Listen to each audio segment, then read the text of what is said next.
السلام علیکم viewers, learn with Amna channel میں آپ کو بہت خوش آمدید۔ آج کا جو میرا ٹاپک ہے وہ ہے حضرت ابراہیم علیہ السلام کی پیدائش کا واقعہ۔ تو آئیے جانتے ہیں اس ویڈیو میں۔ عرفہ شہر ارض مقدس شام کا قدیم اور تقریباً 5500 سال پرانا شہر ہے۔ یہ انبیاء کی سرزمین ہے۔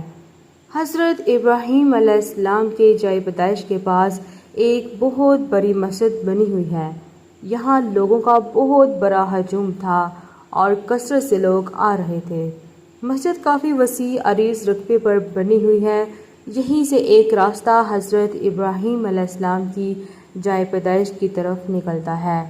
ان کی پیدائش کا واقعہ بھی حضرت موسیٰ علیہ السلام کے واقعے سے ملتا جلتا ہے۔ اللہ رب العزت کی طرف سے آزمائش کا معاملہ تھا۔ جب ان کی پیدائش ہوئی تو اس وقت کے بادشاہ کو نجومیوں نے پہلے ہی بتا دیا تھا کہ ایک بچہ آئے گا اور وہ تمہاری حکومت کو ختم کر دے گا۔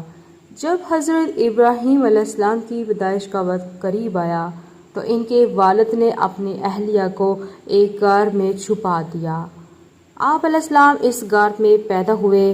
اللہ کی شان کی حضرت ابراہیم علیہ السلام ایک دن ہی میں اتنے بڑھ جاتے کہ دوسرے بچے ہفتوں میں بڑھتے تھے، اور آپ ایک ہفتے میں اتنے بڑھ جاتے کہ دوسرے بچوں کی گروتھ مہینوں میں اتنی ہوتی۔ فرشتوں کی طرف سے آپ کے کھانے پینے کا نظام بنایا گیا تاکہ آپ جلد سے جلد اتنا قد اور وزن بڑھا لیں کہ کسی کو شک نہ ہو اور ماں باپ بھی امن میں آ جائے۔ اس عرفہ شہر میں حضرت ابراہیم علیہ السلام کو ایک آزمائش میں ڈالا گیا تھا۔ نمرود جو کہ اس وقت کا بادشاہ تھا، اس نے ان کو آگ میں ڈلوایا تھا۔ آگ کا ایک بڑا الاؤ دہکایا گیا۔ جب آگ خوب بڑھ گئی تو پھر حضرت ابراہیم علیہ السلام کو اس آگ میں پھینکا گیا۔ جس آگ میں حضرت ابراہیم علیہ السلام کو پھینکا گیا تو وہ آگ اللہ تعالیٰ کے فضل کرم سے گلزار بن گئی اور حضرت ابراہیم علیہ السلام کو تپتی ہوئی آگ سے بچا لیا گیا۔